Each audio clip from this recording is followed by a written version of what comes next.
बिस्मिल्लाहिर्रहमानिर्रहीम, अस्सलाम वालेकुम। मैं शाहिद सकलैन हूं, मेरे साथ शाहिद हुसैन मौजूद हैं। गुलशन हदीद के एक स्कूल का एक बहुत बड़ा वीडियो स्कैंडल सामने आया था, जिसमें खवातीन के साथ ज्यादती की वीडियोस एक स्कूल प्रिंसिपल्स की सामने आई थी। सोशल मीडिया के ऊपर बहुत ज्यादा शोर मचा। शख्स जो है वो गिरफ्तार हो गया, उसके मोबाइल से वीडियोस मिलने की भी पुलिस ने बात की। इसमें एक डेवलपमेंट हुई है। आज जो है पता चला है कि बाकायदा तौर पर कहा, पहले तो ये जा रहा था कि शायद खवातीन सामने नहीं आ रही, लेकिन आज दो खवातीन ने जो है वो अदालत में बाकायदा तौर पर पेश होकर अपना बयान रिकॉर्ड करवा दिया। ये मुतासरा खवातीन कही जा रही हैं, कहा जा रहा है कि ये वही मुतासरा खवातीन है जिनके साथ इस शख्स ने ज्यादती की है। आज अदालत में क्या कुछ हुआ, मलीर कोर्ट में शाहिद हुसैन भाई काफी देर मौजूद रहे। वहां पर जो खवातीन आई उन्होंने क्या बताया, वकला ने क्या बात की। शाहिद भाई बहुत बहुत शुक्रिया, आपने मेरे लिए वक्त निकाला। सबसे पहले तो बताइएगा सर, पहले तो मुझे जरा थोड़ी सी जो पेशरफ्त इस केस में हुई है, सुना है कि जो कमांड तब्दील हुई है पुलिस की, बड़ी एक्टिव हो गई है पुलिस, और उन्होंने खवातीन सामने आ गई हैं और इस केस को उन्होंने सोच लिया है कि किसी किनारे लगाना है। और आज अदालत में पहले तो बताइएगा क्या कुछ हुआ, ये खवातीन का बयान क्या था, फिर आगे इसके ऊपर मजीद बात भी करेंगे। शायद भाई आपका बहुत शुक्रिया। असल में सूरत हाल पता है क्या है, पुलिस की जिस तरह कमांड तब्दील हुई है तो वाकई हमें लग रहा है कि बड़ी एक्टिविटी हुई है।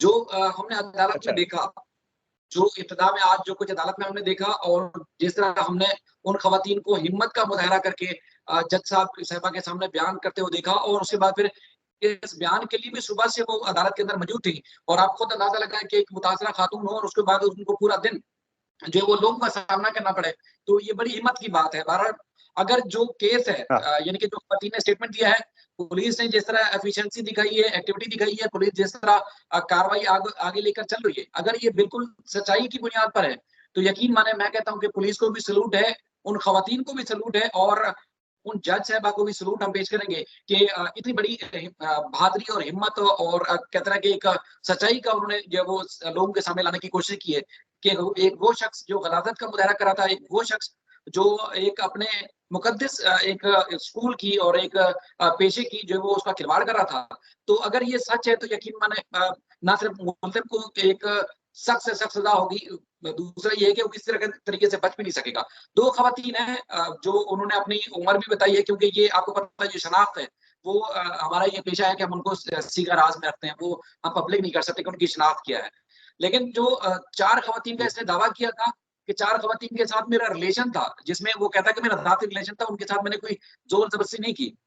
अब ये 2 खवातीन हैं, इन्होंने अपनी पूरी पहचान, अपना पूरा जो उससे रिलेशनशिप था, उस हवाले से अदालत को बताया। दूसरा उन्होंने ये कहा कि देखिए जी, एक दफ़ा जैसे उसने बुलाया और जवाब का नौकरी का झांसा दिया और कहा कि देखिए जी, 50,000 रुपए मैं तुम्हें तनख्वाह दूँगा।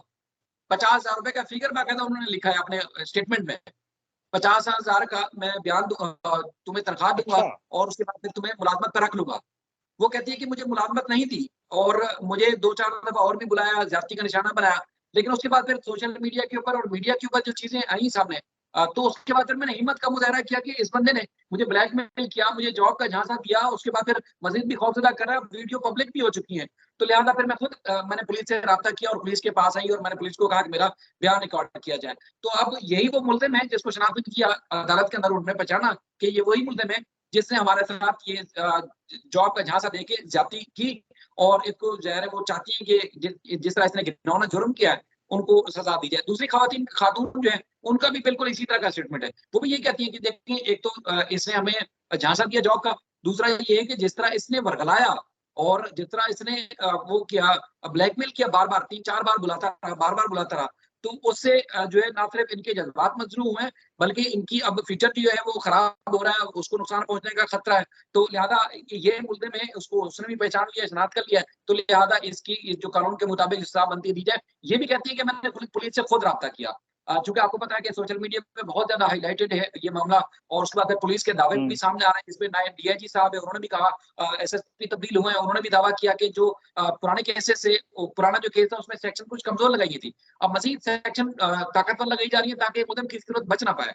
तो ये बड़ी पेशरफ्त है, और अदालत ने अब इस बयान को जो है रिकॉर्ड का हिस्सा बना लिया है, और अब आने वाले दिनों में चूँकि एक केस और इसके खिलाफ दर्ज किया गया था, जिसमें ये जिस तरह घिनौना जुर्म करता था, उसमें कुछ ऐसी अद्वियात का इस्तेमाल करता था जो कि ममनू है, जो कि रखना, इस्तेमाल करना जो है वो जुर्म तस्वुर किया किया जाता है। तो पुलिस से उसको भी अपने मुद्दईयत में मुकदमा एक नया भी दर्ज किया था। अब इसका 4 रोज़ा मज़ीद जिस्मानी रिमांड अदालत ने मंजूर किया ताकि जो भी तफ्तीश है, जो भी पुलिस जिन एंगल से तफ्तीश करना चाहती है, वो करके अगली समाअत पे रिपोर्ट अदालत में पेश करे। शायद भी मुझे मैं थोड़ा-सा मुझे मज़ीद इस पे जानना चाहूँगा। एक तो बताइएगा उसका रिमांड जिस्मानी रिमांड पे था इरफान जो है मेमन, उसके हवाले से बताइएगा उसका रिमांड पूरा हुआ, नहीं हुआ, क्या मामला? और दूसरा एक और चीज़ मुझे बताइएगा, ये तो मैंने देखा सोशल मीडिया के ऊपर आपने भी उनके वकील से गुफ्तगू की, तो वो क्या कहते हैं? वो तो कहते हैं ये ख़वातीन प्लांटेड हैं, ये ख़वातीन तो असल है नहीं, वो ख़वातीन है ही नहीं जो वीडियोज़ में आती है। ये मामला क्या है सर? सर, यही वाली मैं आपसे इब्तिदा में यही बात कर रहा था कि अगर ये सच्ची हैं, अगर पुलिस सच्ची है और ये ख़वातीन सच्ची हैं, हाँ, तो यकीनन मुल्ज़िम को कोई बचा नहीं सकता। लेकिन जो दूसरा मुल्ज़िम की तरफ से जो वकील है लुत्फ़ुल्लाह सिलरो नाम है हाँ, उनका, जो मलिर बाहर है, मलिर की जो डिस्ट्रिक्ट है उसके सदर भी रहे हैं, जनरल सेक्रेटरी भी रहे हैं। वो केस लड़ने के लिए ओके, है। उन्होंने 2-3 बातें की जो कि आप भी समझ सकते हैं क्योंकि आप अदालतों की कवरेज भी करते हैं और आम लोग भी समझ सकते हैं। वो कहते हैं जो उसने जुर्म किया है, वो जुर्म तो काबिल ना सिर्फ मुज़म्मत है बल्कि काबिल सज़ा भी है, उसको सज़ा भी मिलनी चाहिए जो उसने जुर्म किया है। लेकिन जिस अंदाज़ से ओके। पुलिस ने उसका केस अपना वकील बनाया कह रहा है। है। जी सर, उसका अपना वकील कह रहा है। उसका अपना वकील कह रहा है। ठीक है, ये लुत्फ़ुल्लाह सुमरो साहब जो सिलरो साहब हैं वो कह रहे हैं।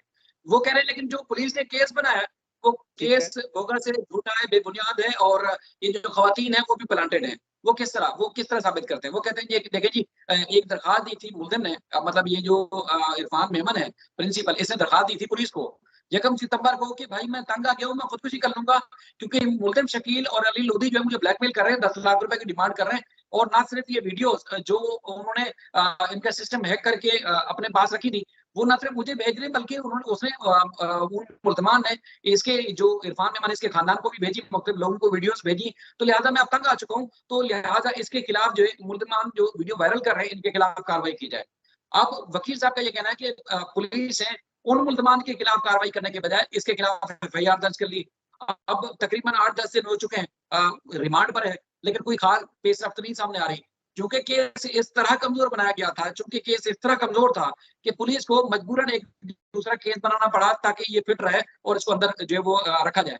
क्योंकि ये वो कह रहे हैं दूसरा केस है, उन वकील का ये कहना है कि दूसरा केस में पुलिस ने फेंक डाला है। यानी कि जो मोज़र सेहत या आप कह सकते हैं कि जो तवानाई की जो गोलियाँ थी या ऐसी अद्वियात जो ममनून थी और वो जिस्म की तवानाई के लिए इस्तेमाल करता था ताकि इस तरह की जो है वो गलीज़ काम कर सके, ये पुलिस का दावा है। तो उनका ये कहना है कि ये भी फेक है।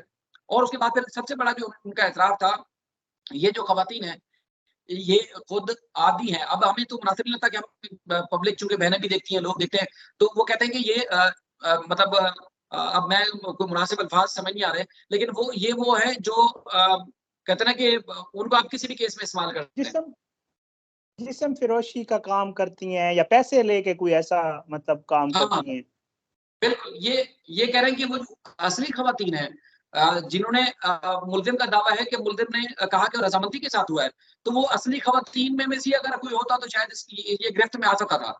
लेकिन ये जो ख़वातीन है वो असली ख़वातीन नहीं है, ये प्लांटेड ख़वातीन है, ओके, ये जिस्म फ़रोशी का काम करती हैं और एक जो ख़ातून है जिसने बयान दिया 164 का, जिसके मुताबिक कि मुल्ज़िम ने झांसा देके वीडियो बनाई, ब्लैकमेल किया और उसके बाद फिर गलत काम करता रहा। एक खातून के खिलाफ तो अपने शौहर को कत्ल करने का मुकदमा इसी अदालत में गिर समाअत है। ये मुल्ज़िम के वकील का दावा है। अब देखना ये है कि पुलिस अच्छा, सच्ची है या ये ख़वातीन सच्ची हैं या जो ये सीन दुनिया को नज़र आया, वो सीन कुछ और था, मुकदमा कुछ और बनाया गया, चलाया कुछ और जा रहा है, मीडिया पर कुछ और रखा जा रहा है और जो हक़ाइक़ है वो कुछ और हैं। अब ये तो दुनिया ही फैसला करेगी, अदालत फैसला करेगी और अगर ये मुल्ज़िम छूट जाता है, इस तरह हाई प्रोफ़ाइल केस में, तो फिर ये पुलिस की कारकर्दगी फिर दुनिया के सामने नज़र आएगी कि पुलिस ने किस तरह दावे किए थे और फिर केस किस तरह बनाया। नहीं आपको क्या आप तो अदालत जाते रहते हैं, मतलब आप अदालत के अंदर मौजूद भी होंगे, आपने दलाइल भी सुने होंगे। तो क्या लगता क्या है मतलब ऐसा हो सकता है कि एक बंदा है जिसकी वीडियो सामने आई है, एक बंदा है जो खुद एतराफ़ कर रहा है, एक बंदा है जो पुलिस के सामने, मीडिया के सामने कह रहा है कि यार ये वीडियोज़ मेरी हैं और वो ख़वातीन मेरे पर्सनल रिलेशन में थी। तो ऐसे कैसे पॉसिबल है शायद भई कि उसको कोई वकील अच्छा तगड़ा छुड़वा के ले जाए? ये कैसे पॉसिबल? सर, तगड़ा वकील की बात नहीं है। बात देखिए जो कोर्ट में हमने वीडियो का जो पहला हिस्सा था, तो मैंने आपसे बताया कि जिस तरह मैंने ख़वातीन को देखा, मैंने बहुत कम इस तरह बहादुर ख़वातीनों को देखा जो पूरा दिन लोगों का मुकाबला करके, फेस करके और इस तरह के जुर्म को बेनकाब करने के लिए हिम्मत का मुजाहरा करके अदालत के सामने आके खड़ी हो जाए। ये अमूमी तौर पर इस तरह की मिसालें बहुत कम मिलती हैं। अगर उस हद तक ये दुरुस्त है पुलिस का मौक़िफ़ जो है, तो बिल्कुल बेहतरीन केस है, फिट केस है, मुल्ज़िम सज़ा से बच नहीं सकता। लेकिन जो दूसरा एंगल है, उससे तो ये जो पुलिस के जो दावे हैं या पुलिस का जो एक एक्ट है, उसके तो परखच्चे उड़ रहे हैं। अब ये जब केस प्रोसीड होगा, मुल्ज़िम के खिलाफ जब चालान पेश किया जाएगा, तब ये चीज़ साबित हो सकेगी कि क्या वो दुरुस्त थी या नहीं थी। क्योंकि आपको पता है कि जब अगर ये ख़वातीन कह रही कि हम इसकी पर्सनल रिलेशन में थे नहीं थे, मुल्ज़िम का दावा है कि इसका रिलेशनशिप था और ख़वातीन का कहना है कि उसने झांसा दिया। चलें अगर किसी किस्म का भी ताल्लुक होगा, तो सीडीआर में साबित होगा, यानी कि कॉन्टैक्ट नंबर होंगे, आपस में एक-दूसरे का राब्ता होता होगा, उसमें सारी चीज़ें साबित हो जाएगी, जदीद टेक्नोलॉजी है। अगर ये चीज़ उस दावे के बरअक्स अगर ये चीज़ साबित ना हो सकी, तो यकीनी तौर पर हाई प्रोफाइल केस में मुल्ज़िम छूट जाएगा। मेरा तो ये कहना है कि मुल्ज़िम छूट जाएगा अगर ये चीज़ साबित ना हो सकी तो। Yes, yes, yes. वाक़ई इसमें कोई शक नहीं है कि अदालत में अगर आप किसी पे इल्ज़ाम लगाएँ तो उसको साबित भी आपको शवाहिद और गवाहों के ज़रिए करना पड़ता होता है। बहरहाल एक ऑनगोइंग स्टोरी है, डेवलपिंग स्टोरी है, इसके ऊपर मज़ीद भी तफ़सीलात सामने आएँगी। शायद भी बहुत-बहुत शुक्रिया, आपने मेरे लिए वक़्त निकाला। आइंदा भी इंशाअल्लाह इस केस के हवाले से और मज़ीद केसेज़ के हवाले से भी हम आपसे बात करते रहते हैं। आपका बहुत-बहुत शुक्रिया।